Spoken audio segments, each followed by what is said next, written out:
22 अप्रैल 2025, एक ऐसा दिन जो हमेशा के लिए पहलगाम, जम्मू और कश्मीर में हुए हमले की वजह से याद रखा जाएगा।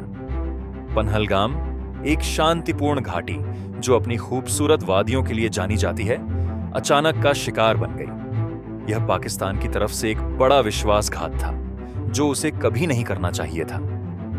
अब उसने जो गलती की है वह पलटने वाली नहीं है। तीर अब कमान से बाहर निकल चुका है। जो समूह इस हमले के लिए जिम्मेदार था वो था TRF।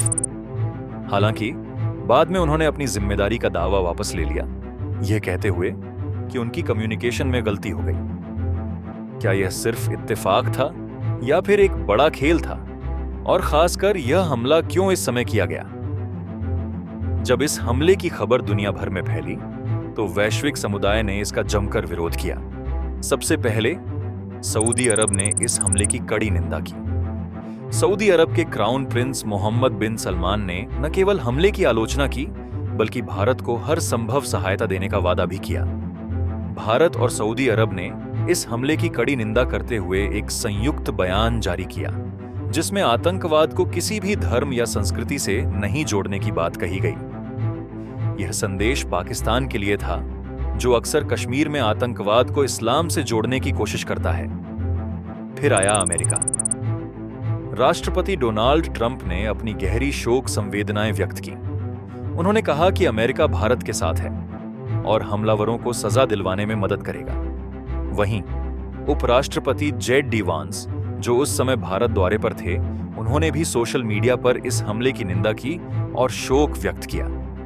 ये केवल शब्द नहीं थे बल्कि यह भारत के प्रति एकजुटता का संदेश था जिसे दुनिया ने सुना। रूस, जो हमेशा से भारत का पुराना दोस्त रहा है, ने भी अपनी सहानुभूति व्यक्त की। राष्ट्रपति व्लादिमीर पुतिन ने भारत को हर तरह की मदद देने का आश्वासन दिया।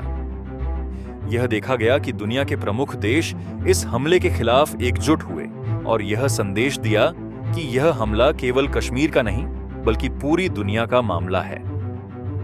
अब बात करते हैं पाकिस्तान की। जैसा कि हर बार होता है, पाकिस्तान ने इस हमले में अपनी संलिप्तता से इनकार किया। लेकिन क्या हम सच में यह मान सकते हैं? पाकिस्तान का इतिहास बताता है कि यह पहला मौका नहीं है जब ऐसे हमले पाकिस्तान आधारित आतंकवादी समूहों के साथ जुड़े हों। कश्मीर में विद्रोह से लेकर 2001 संसद हमले तक पाकिस्तान का हाथ हमेशा इन हमलों में रहा है। पाकिस्तान का आरोपों से इनकार करना और इसे एक स्थानीय घटना बताना उसकी पुरानी रणनीति का हिस्सा है। लेकिन सवाल यह है कि जब हमलावर पाकिस्तान की सीमा से सटे हुए क्षेत्रों से होते हैं और पाकिस्तान आतंकवादियों को खुलेआम मदद देता है, तो क्या यह सिर्फ एक इत्तेफाक है? यह हमला कश्मीर में पाकिस्तान के प्रॉक्सी वॉर की रणनीति का हिस्सा हो सकता है जो पिछले कई सालों से चल रही है। अब जब हमले की राख धीरे धीरे बैठने लगी है तो एक बात साफ हो गई है, दुनिया आतंकवाद के खिलाफ एकजुट है। सऊदी अरब से लेकर अमेरिका, रूस से लेकर यूरोप तक हर जगह से भारत के प्रति समर्थन की लहर उठी है। लेकिन असली सवाल यह है कि यह प्रॉक्सी वॉर कब तक चलता रहेगा? कितनी और मासूम जानें तबाह होंगी जब तक एक स्थिर और शांति से भरा कश्मीर नहीं बनता। पहलगाम में हुआ यह हमला सिर्फ भारत के लिए नहीं बल्कि पूरी दुनिया के लिए एक चेतावनी है। संदेश यह है कि आतंकवाद को खत्म करने के लिए हमें हर सीमा को पार करना होगा और केवल तभी कश्मीर में शांति स्थापित हो सकती है। आपका धन्यवाद कि आपने यह वीडियो देखा। इस हमले और भारत पाकिस्तान के बीच बढ़ते तनाव पर आपके क्या विचार हैं? नीचे कमेंट्स में हमें बताएं। लाइक, शेयर और सब्सक्राइब करना ना भूलें ताकि आप इस पर अपडेट्स पा सकें।